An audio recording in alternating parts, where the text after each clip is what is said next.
today is not a good day to go out for a walk outside. But imagine May. Late May. It's getting warm. Man, the flowers and trees are out. The birds are singing. The little insects are buzzing all around. And you're taking a walk just as the sun is just starting to set. It's dusk. It's still light. The sky's still light. But, man, it's starting to cool off a little bit. And you're walking through one of the beautiful forests or glens of Pennsylvania. Man, we live in a beautiful state. And you're just walking through there. And you go, man, God's here. And God walks beside you through that. And you just share one-on-one. Oh, man. Yeah. That's what Adam and Eve had. They were able to see God face to face. They were able to do what we are not given to do in this life. They were able to walk by sight. We walk by faith. We walk by faith knowing that God is, and He is the rewarder of those who seek Him.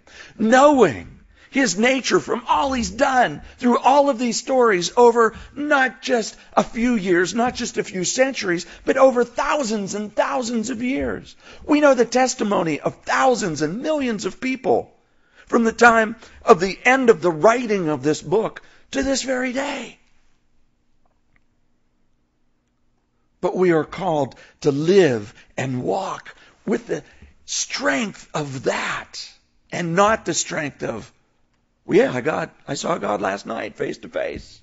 We talked for a while. We don't get to do that. Oh yeah, that still small voice comes.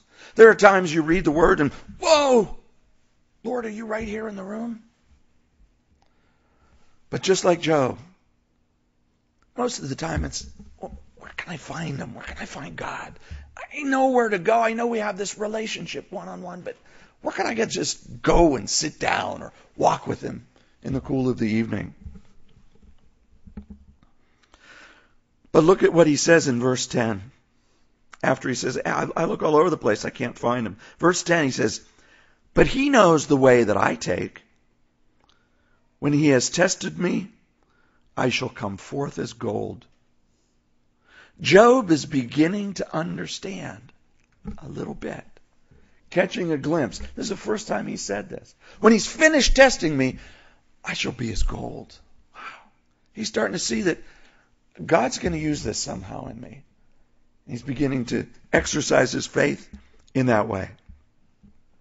My foot has held fast His steps. I have kept His way and not turned aside. I have not departed from the commandment of His lips. I've treasured the words of His mouth more than my necessary food. I am sticking with it. I am not giving up. We went to the Bible study that Tim taught on Friday, and the message was, he says, he's teaching from the Gospel of Mark, and he said, man, this is what the whole Gospel of Mark talks about, is hang in there. Keep going. Keep going. The book of Hebrews, it says we are surrounded by a great cloud of witnesses, those who know what it is to walk in this life and follow the Lord.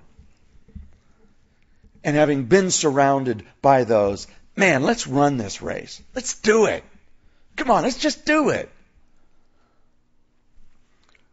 Last night, I watched a little bit of television from one of the Christian stations. Suddenly we get like 5 different Christian network things. You know, every time you turn around, Comcast is like swishing stuff around. Have you noticed that? Hey, wait, I thought Channel 32 was this, but now it's this. And suddenly we've got all these Christian stations. And I kind of jokingly said, hey, let's watch TBN and see what I can preach tomorrow. Because usually, for those of you who know TBN, 99% of what's said on that station you won't hear here, except as what not to do. And I turned it on, and what should be on there but an hour-long program of Billy Graham classics.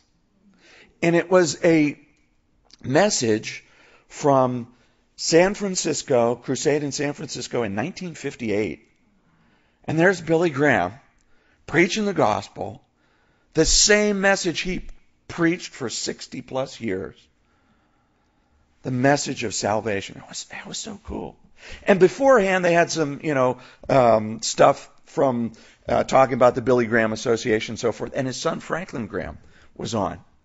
And he talked for a few minutes and he said, what I say to young people today is, I dare you to follow Jesus Christ.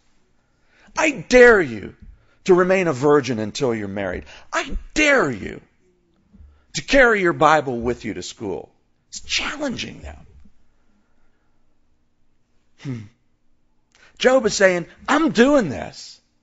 And you can almost hear in that him saying to his friends, hey, I'm following the Lord. I'm sticking with it, even with all this going on around me. You got the guts to do that? You got the nerve? Have you got the gumption to follow Jesus? That's what this word challenges us to. Do you have the nerve to follow Jesus in all your ways? Do you have the guts to stand up for him? Do you have the guts to follow him in the life that you live beyond the 90 minutes that you'll spend in here? Do you? Go for it. Go for it. It's not a wimpy life. It's not a boring life. It's not a depressing life. It's a journey that is awesome. Awesome. Job says, hey, he knows that I've kept his ways. The Lord knows this.